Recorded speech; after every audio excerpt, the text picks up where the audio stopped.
Are we on? Hi.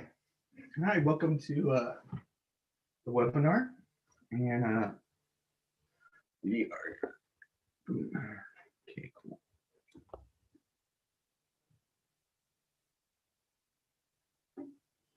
So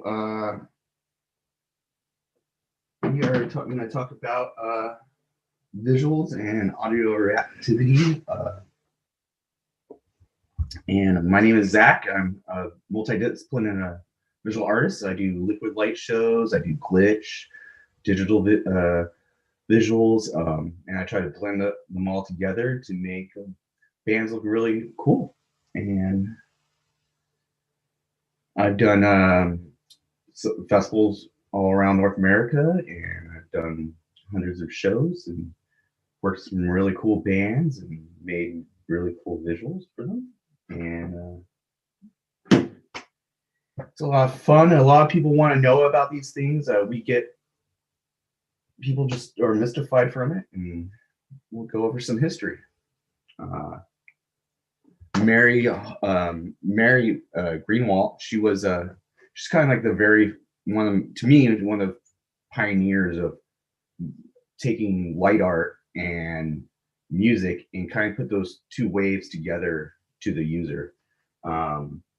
She made this thing called a sabet, and it's a light board that she would use to go with the different go with music to make it audio reactive, basically. And she was very passionate. Her diary is just like, I hear it today from other light show artists. She's like, I am going to feed the light art from my breast to the audience. And she's just this very passionate light show artist. And it's very cool. You should check out her book, Nothar, The Fine Art of Light Color. And you can read all about how awesome this lady is. And she also has a patented book, and it has the sabet. It has other ideas she has had. She patented the rheostat, and General Electric tried suing her for it, saying that women weren't smart enough to make these kinds of devices. But she overall won that patent. It's really hard to kind of find some of her art. I feel like she definitely had a little bit of suppression of I think she got kind of suppressed. Like, she was a woman in this industry, and she was a pioneer, and there's other people doing light art too. And she's just someone everyone should know about. And you could see from these drawings, like, she had foot pedals, and her rheostats controlled different things in the show to make it go together. And then there was another counterpart, Thomas Wilfred, and he's what everyone knows about. This guy, they're both in the 1920s, and he was another another inventor, and he made the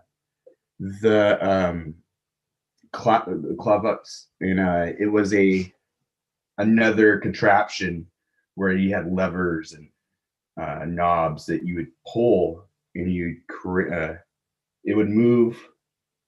It moved reflecting materials inside this box with this light on it, and it would reflect these really cool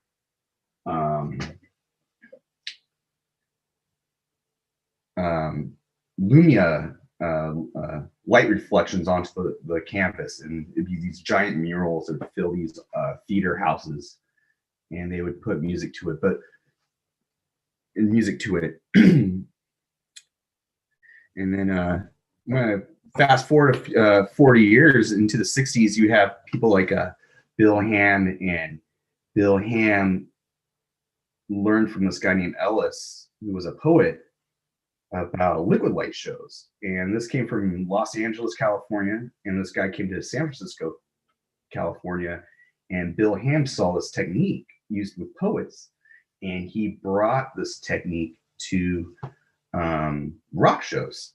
And he made a couple observations for why he liked this type of medium, this painting with light to music, because it had timing, and also it went away when the music was done. It wasn't something that lasts forever. If you were there, you were there. And that just this liquid light shows where we with overheads, you can see right here. And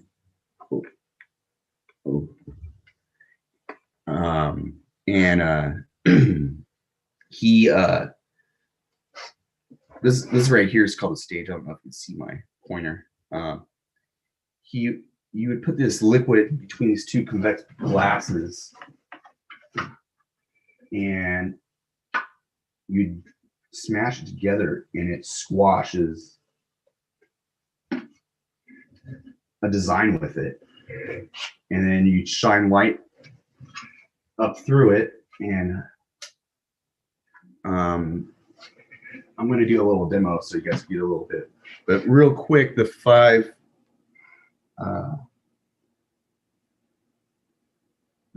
things you notice were the orchestra of time, which is timing with the music. Then it kind of lived the life of the show. You can make these big giant paintings with just a small platform, and that you get a really nice feedback with the music, with moving live visuals to it, and the feedback from the audience. And so it kind of all orchestrates a big show together. I'm gonna go full screen in a moment, Dimitri.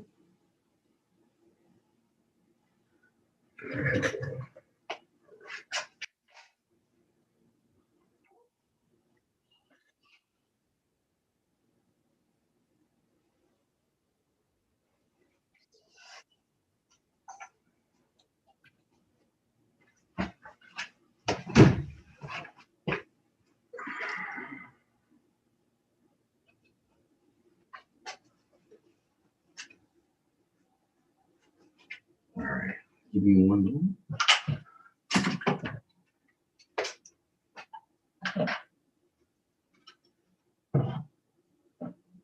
So what you would do with liquid light shows is you have a little bit of water and alcohol, and you put some watercolor in it.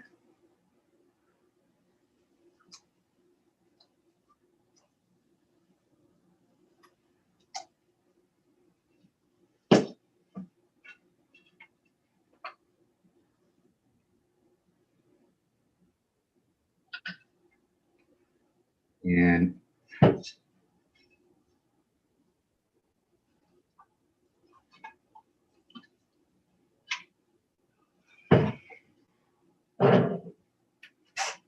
add a little dye in here, and then we'll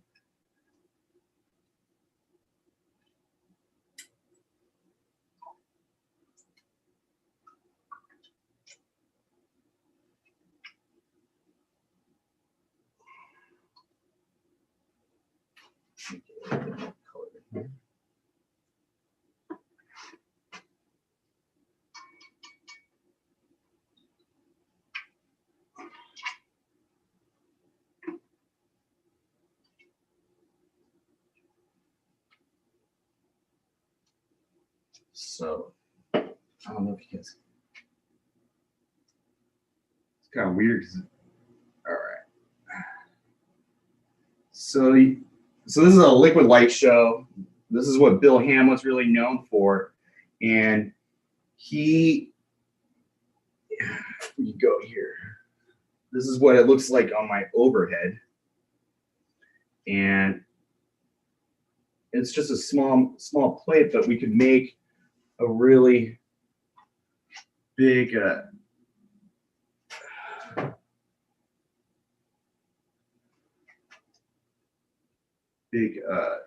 thing with this onto a stage and light up the band, and really go to the music of whatever is going on, or spin it.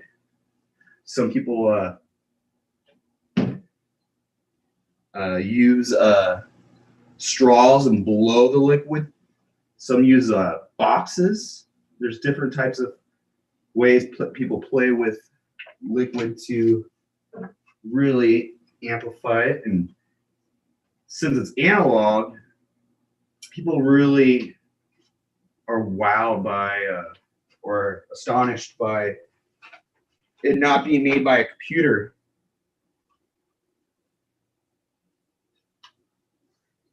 There we go. And I don't know if you guys. So that's what a liquid light show is. And there's other styles that you could do.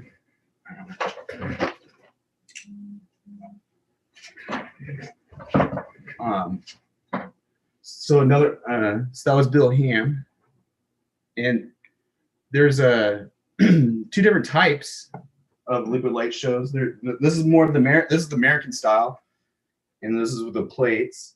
And then I would say one of the better well-known artists with liquid light shows. Another one is Glenn McKay, and he actually got paid enough to have a small crew help him out carrying this to around the world with Jefferson Airplane. And he had a small crew of people, and he's a very good light show artist that I would recommend if you ever want to nerd out, checking him out. And this is heat slides. Heat slides are the European style of liquid light shows, and they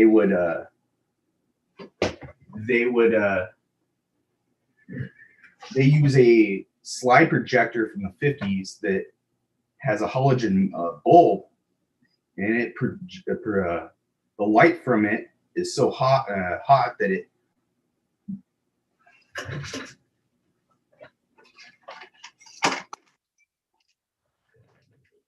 so you get these squares. Usually they're see-through, and you'll place 3 of them together like a sandwich with liquid between them, and you put it in a slide projector, and the heat from it will boil the liquid and move all the liquid around.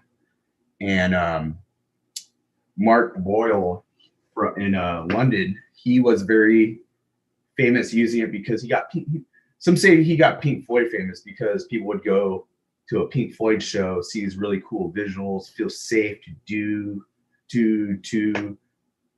watch a concert, and a wild concert like that in the 60s. And I'm sure it was pretty cool. And it's Mark Boyd. So those are the 2 different types of liquids. The major styles of liquid light shows, there's other ways people do it, but those are the 2 psychedelic liquid light shows techniques I prefer to see. And then we go to video synthesizers, which is another style of visuals you'd see.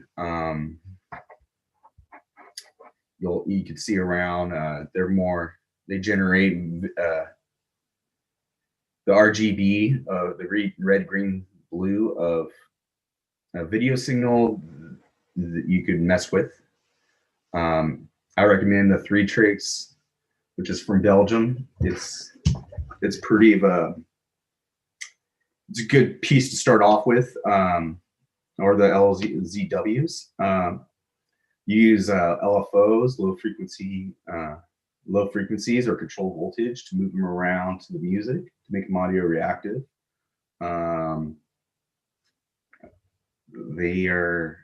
Some people love these things that will have giant racks of them. I just have a 3 trig. I feel like there's certain people that really like these kind of visuals that more in the electronic scene, less in the rock scene. They're all right. Then there's Glitch-Art, which I think everyone loves, personally. They give out a really cool psychedelic look.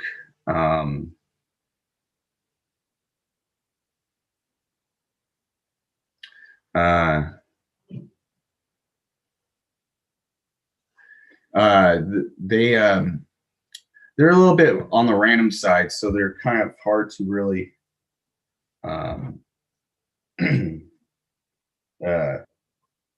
sometimes it's hard to like staple down a visual look for them. And I can do a little sample here if you want to go full screen Dimitri.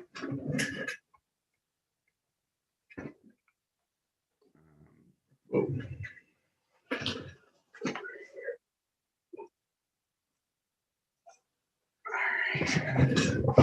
So with Glitch-Art.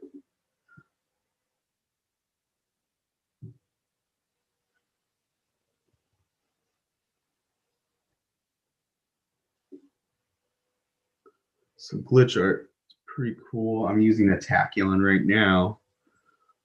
This is the dream weapon that he dubbed.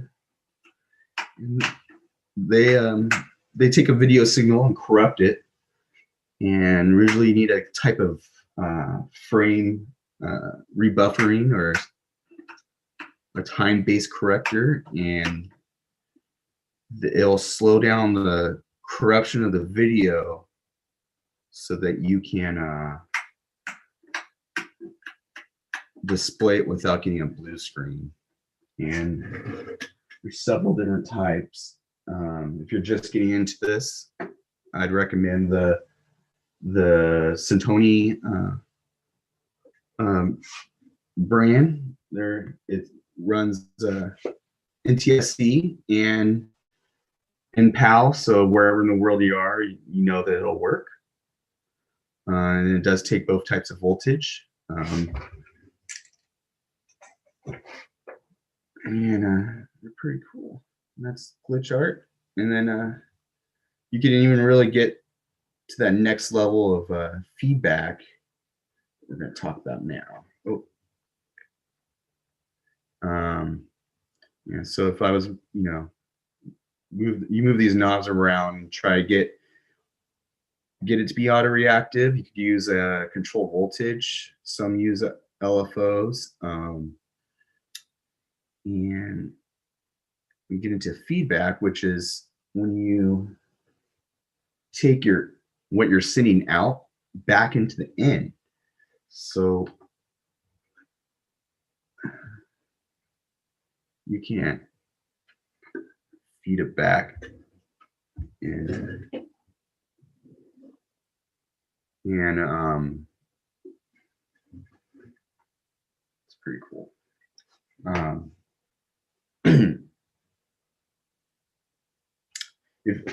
There's this is considered internal feedback, which is where you take your video mixer and you put your out to the end, but there's also a camera. Can we back to the slide, Dimitri, if we're not?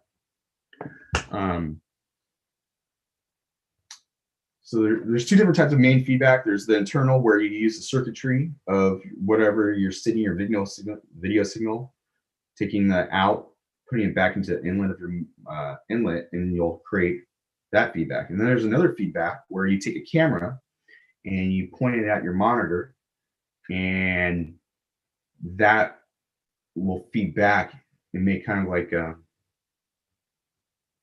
similar to feedback to like when you get a mirror in a bathroom and put two mirrors together, you'll see that row, or similar to this slide.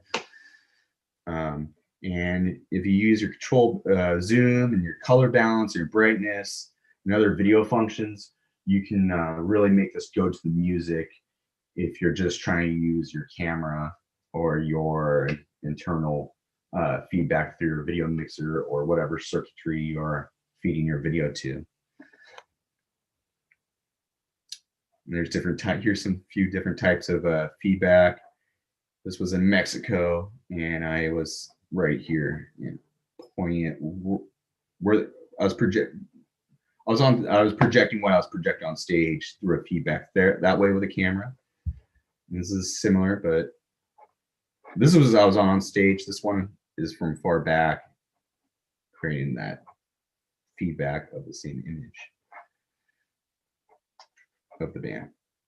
And if you have if you're having a two type of camera, you'll have a little bit more of a delay in your feedback. So you could see, you could create, your feedback will be a little bit longer and it'll create better, sometimes better art. And then we have also digital visuals, which there's several different types of programs to create live digital programs. I recommend Touch Designer. I think it's really friendly to learning code, and it's a node-based visual making program. And I think it's awesome. You could really cue in. You could really zoom into what you want for audio reactive, and make slides, and it's amazing. Also, and there's tons of tutorials on Touch Designer for people who want to get into that, and highly recommend checking out Touch Designer. Blender is another 3D program that I think is really cool. It's free.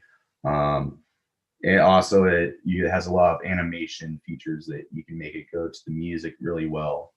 And also Resolume, which is, to me, at first you'll think it's just a good video player, but it's also like you could generate image. There's image generators. There's beat detection on it. There's several features than just being a media player that can video map, and I highly recommend Resolume as well. Here's something I made in Touch Designer. Here's something I made in Blender. Again, those are two awesome programs. They have great free demos you can check out. Blender is actually completely free, but you can donate.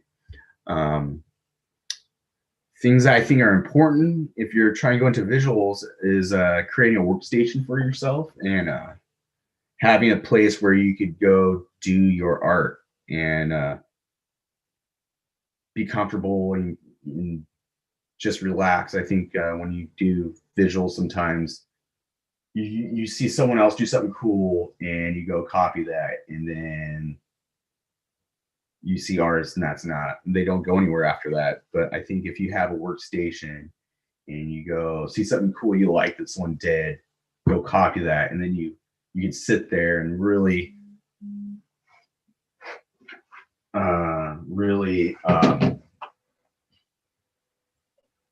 go off into new ideas and explore new ideas.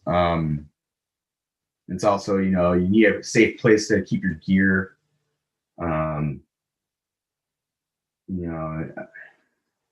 There's a lot of gear that goes towards visuals. Like Glenn McKay had, once you start getting bigger, you'll end up with a truckload of gear.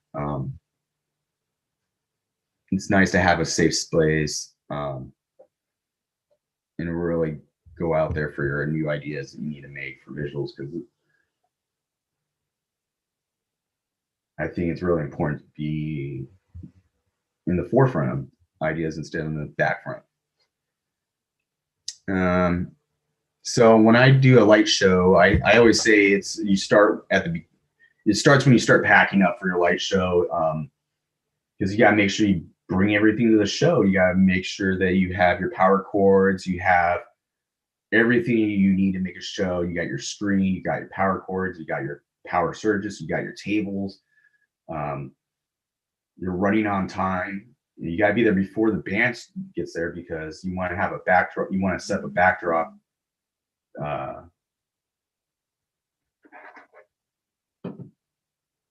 You want to set a backdrop, a white backdrop behind the band, so when you do project on a band, that everyone can see the visuals really well and clear.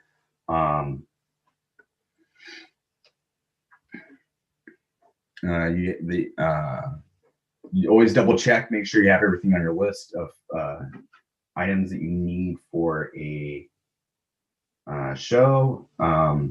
Sometimes if you're working on a new idea, I think it's important to bring that all the things you have for that, because and triple check those things, because if you have a new idea, you might forget a screwdriver that you might need to do a fine adjustment for, or power cord. Cases are really important. I think a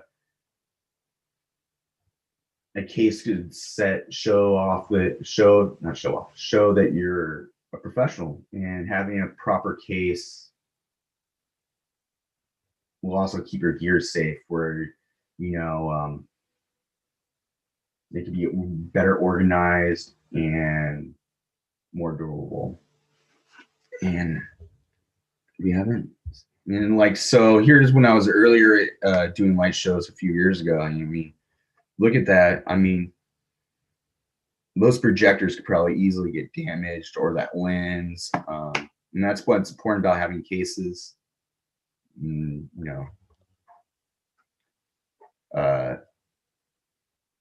Also knowing that how much space that you're going to take when you're traveling to shows, and when you have a good case, you'll be pretty set on what you need to bring and how much space you're taking up. Things to consider when you're at shows is making sure you're on time before the band's there, because the band's gonna put their drums up on there, all their gear up on there, and you could be tripping over their gear and or break something and really upset the band. Don't get too intoxicated. You might forget something. You're gonna be sloppy on audio reactivity. The worst is you forget something. I know some people who said, "Oh, I got so drunk I forgot my projector or my screen." And then if you're on tour, then you have to go back and get it or find it on the road, which is even harder if you're a visual artist, because it's a unique. Not everyone does visuals. Safety is another important thing. Screens should be flame proof, because there's hot amps. Some people like vintage amps, and those tubes get really hot and they could set your backdrop on fire. So I know a proper screen costs a lot of money, but that safety is definitely worth it. If you go to bigger venues, sometimes they want to see the flame-proof paperwork that you get with these kind of expensive screens, to show that you're not going to set a fire if something happens. Make sure all your cords are wrapped up nice if they're on the floor. Make sure if you have a projector on a stand that it's not going to fall on anyone, or if any of your gear's on a balcony, that's not going to fall below and hit someone. That's how you get banned from venues. I know visual artists who have dropped things from balcony, and now they're no longer invited to those venues. And if you're a local artist, there's only so many venues in town, and being banned from the venues would be horrible for you. Here's some cool shows. I remember I was running between projectors at this show, and the audience loves to, if you have analog gear, the audience loves to touch it. You'll come up and touch it. So you kind of have to watch your gear. Actually, at this show, I'm right by this gate, and the audience crowd went crazy for King Gizzard, and a huge mosh pit started, and the gate hit my gear, and I was just walking up to it, and it was able to catch everything as it fell off the table and put it back on and keep the show going. But yeah, the audience is always going to be something you gotta consider. At this show over here on the left, during the Mystery Lights, there was a person crowd surfing, and they were about to be dumped onto my table of overhead and stuff. I had to run around the table and push the other crowd surfer the next other direction so they wouldn't land on my gear.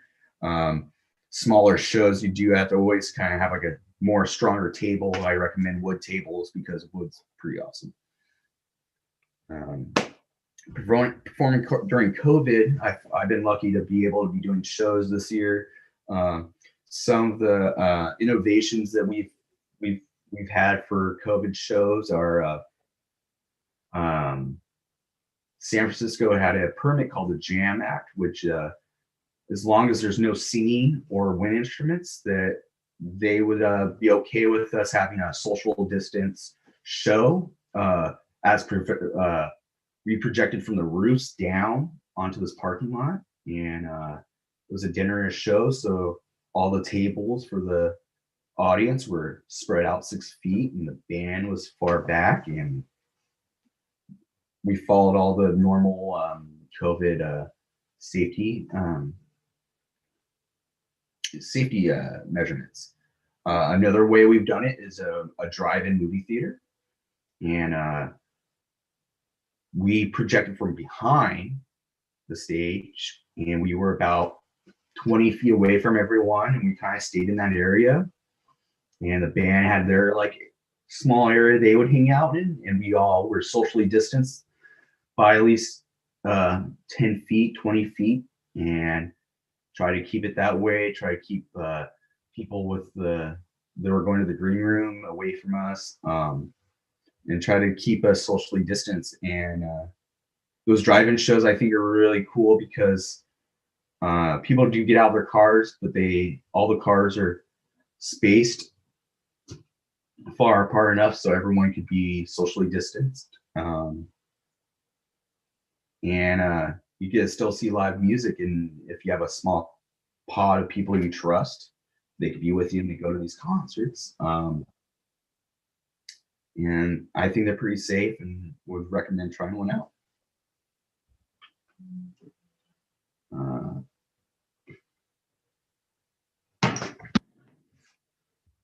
Here's some of the here's from a rooftop that we're projecting on. You can see the people spaced out 6 feet apart, and we were projecting onto the wall. There's the band.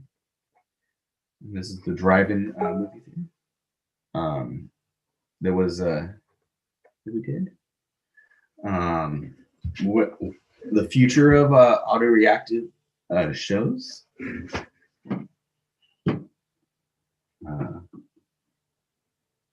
What I think is we're going to have. I think you could get Raspberry small computers into this analog gear, and connect it to your computer, and then it could talk. You could find the frequencies of certain instruments during a song and tell it to only react to those spikes, or do a small ramp up and back down when those frequencies are hit. And I think that's really effective for having a lot of change in a song to make it more impactful of visuals.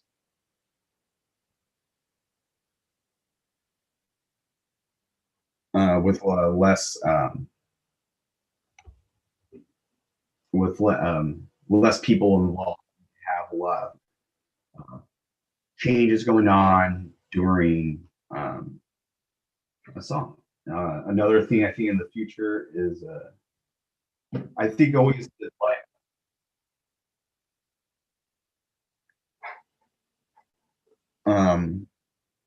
I think though that there will always be a human involved with live visuals. I think people seeing not like just a laptop running visuals will always be important. Like liquid light show. I mean, when you do a liquid, when I've done liquid light shows compared to Glitch to just a laptop, most interest comes from a liquid light show or something you see a human really being tactile with, and they'll always be supreme in what's cool for visuals. But I think having a computer help you out, you know, transform or video map or making more than possible will always be there for doing visuals. And gears getting smaller and less power, needing smaller and more powerful. And I think that, you know, we're going to be able to bring this gear into like more wild spots and, you know, maybe have more cool nature concerts where, you know, maybe they're open air and we could do more like a renegade concerts or something like that with the audience with lighter gear and powerful projectors.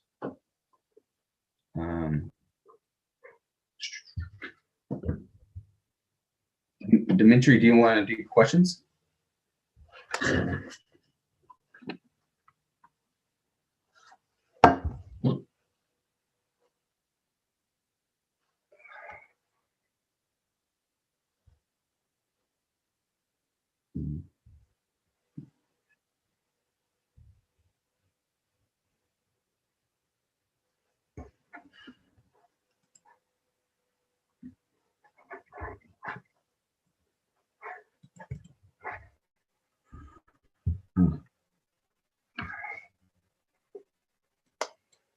Okay.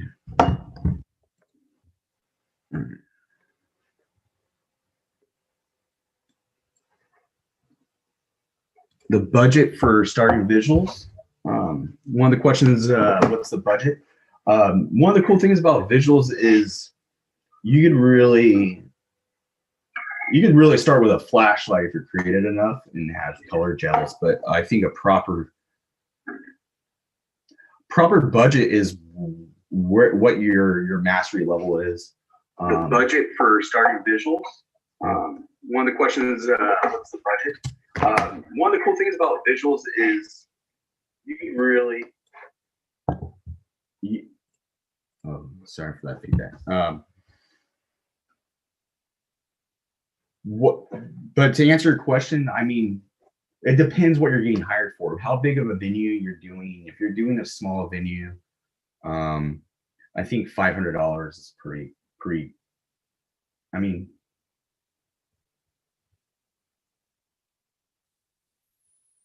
you spent like $1,000.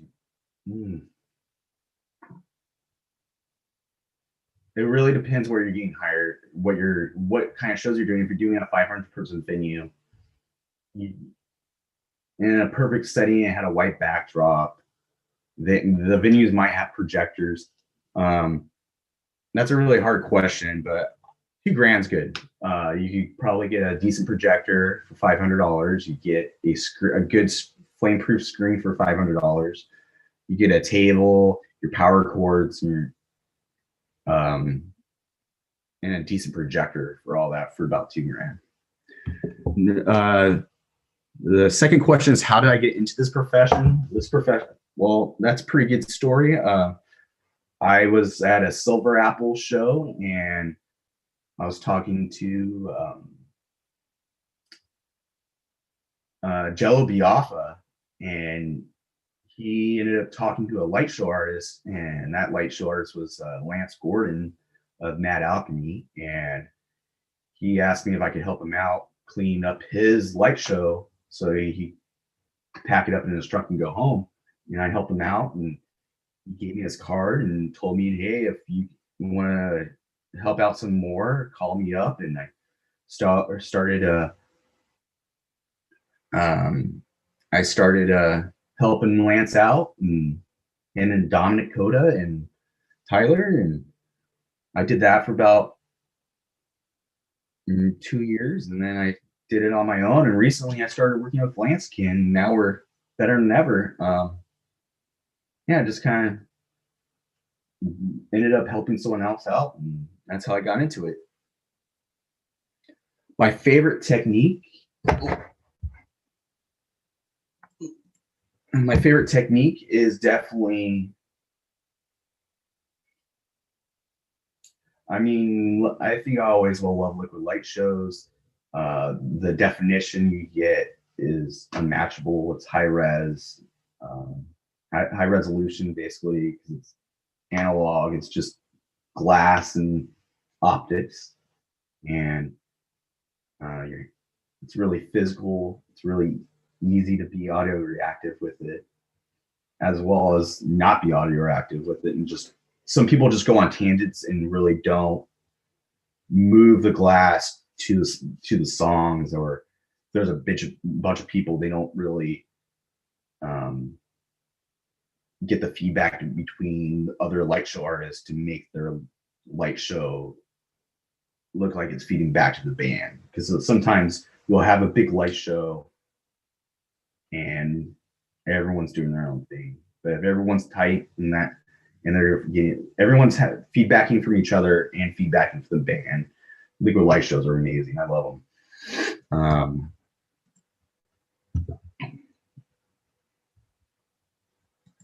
There's no course. I don't know any courses. I know some teachers do offer visuals. Sarah Goodman in Chicago, I believe, does a visual class. I believe there's some classes in universities for like making 3D digital visuals, but for like liquid light shows, Lance Gordon offers a class online. Mad Alchemy does offer classes online for that, but it's not in university. So no, it's more you dig into it and have a passion, you'll learn it.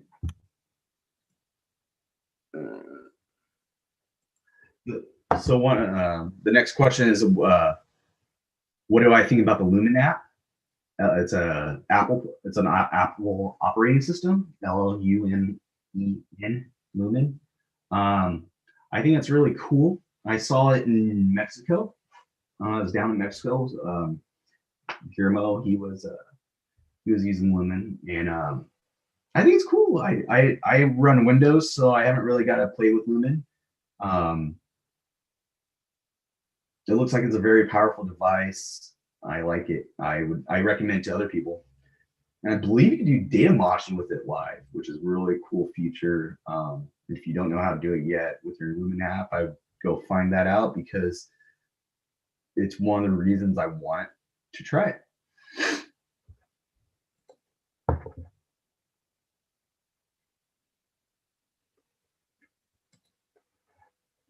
The next question. What's the most memorable show I have done? I performed at, my favorite show, and my favorite show. Well, it's kind of a tie. I got to do visuals for Silver Apples, and it was a San Francisco acid test party, and it was just a wild show. And I love Silver Apples, and watching that show was really cool. Plus, it was like the show I met Lance at, and it was that was a really memorable.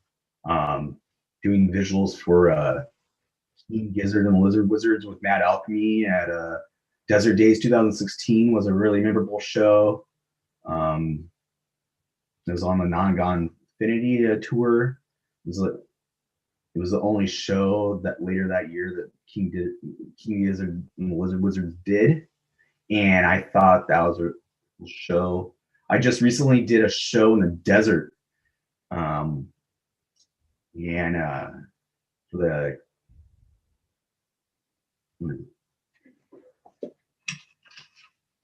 the California Desert Wizards Association, and we set up $100,000 worth of projectors in the desert, and we did a huge giant show on these mountains and rocks while a band played. And I think that will probably be one of my most memorable shows I've done for a while. And here's actually a photo of it right here. Of that, where we were projecting on rocks.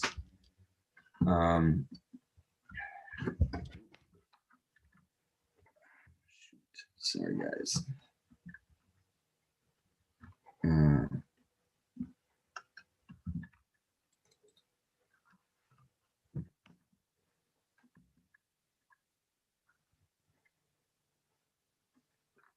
My go-to for the next question is, what are my go-to gear for a setup? And my go-to gear, usually, because I do multiple things. I originally just pre-record my liquids so I don't have to worry about leaving a mess right now. And plus, originally when I do light shows, I'm only by myself, so I try to think that I only have 2 arms. So what am I going to be able to do during a show? And so I'll pre-record all my liquids, have them on my Resolume, and then I'll have my glitch gear. For glitch gear, this guy has been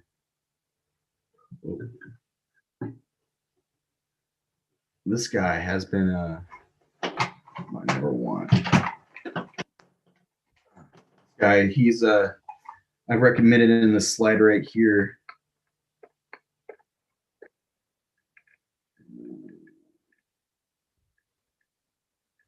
Oh, there's no photo of it.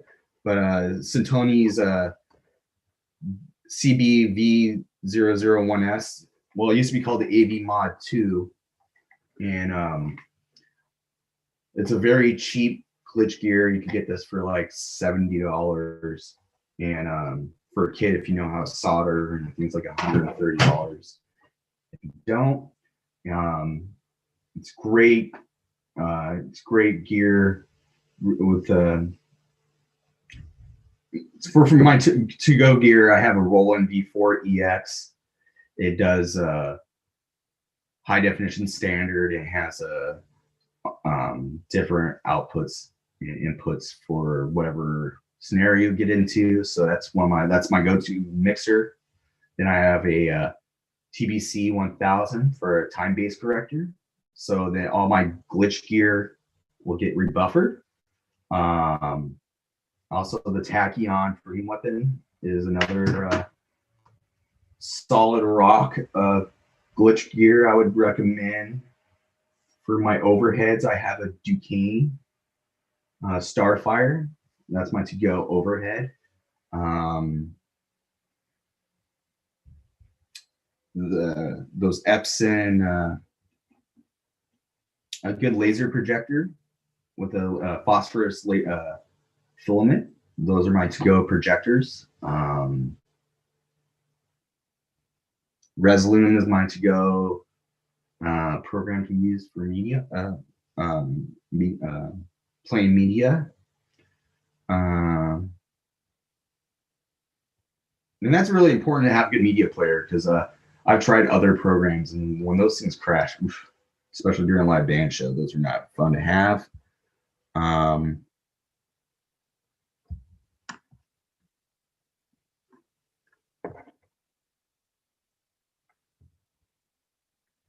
What PC or Mac specifications you need to make visuals on, for example, Touch Designer?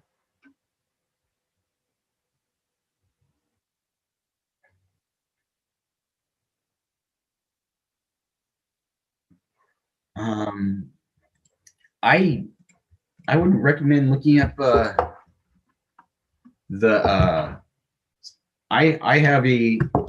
I bought a computer last year off eBay that was $1,000, and it has a GeForce RTX graphics card on it. I don't know the complete specification specs on that, but if you go on to the website, you'll find that out. It's free to download. It just costs money if you want a commercial license. And I would just go to download it and see if it works on your system. Next question.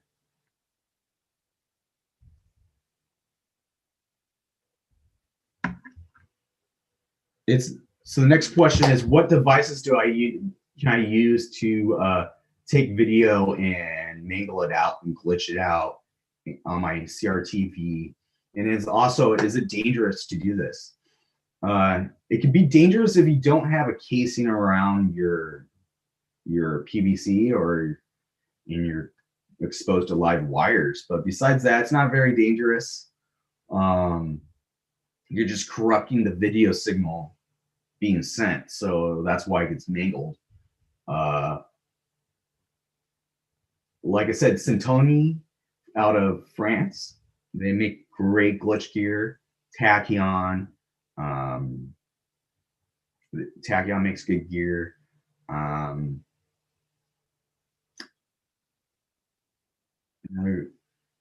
Another one would be I mean, those are the two makers I recommend. There's so many. Gator Gear, that's another one. There's so many people making circuit bent video gear that I could list them all day. There's actual PVC boards you could download online and get them print, where you could spend even less money to have this kind of gear if you just go out there on Google, look up circuit bent video processors, or find actual. Some people will have notes, and you could read their notes and buy that old video processor or colorizer and open it up and go find the graphics chip, and you just get some wire and put it on one side and start poking around, and you can circuit bend your own gear and make your own gear and not have to buy it.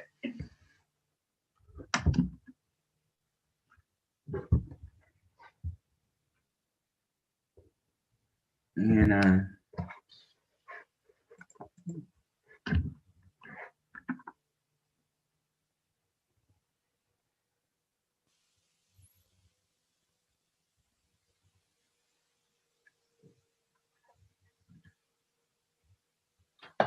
so looks like that's the end of the questions. Again, if you're having problems glitching out your video gear and you're getting a lot of blue screens, I'd recommend getting either a good older video mixer from like the 90s, like a Videotronics MX1, or finding another video processor that's not circuit bent. Sometimes those have frame buffers in them, and you could use that as instead of getting a time-based corrector. Time-based corrector, there's a few, and they're very rare and more expensive now because people are glitching out using glitch visuals. And I mean, I bought one for like $100, and now they're going for $2,000. It's kind of crazy what's happened in the last 3 years for visuals.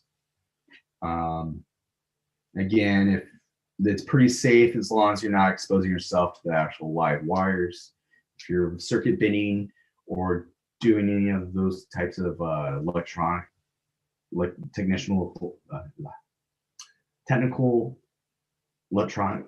technical stuff, just if you know what you're doing, it's safe. If you don't, maybe just go buy it. And it looks like there's no more questions. If there's no more questions, I'm good.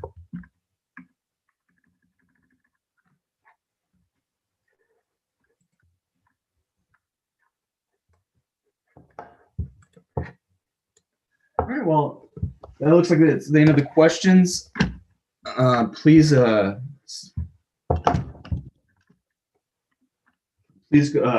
follow, subscribe to the channel, and thank you everyone for having me on and listening to me.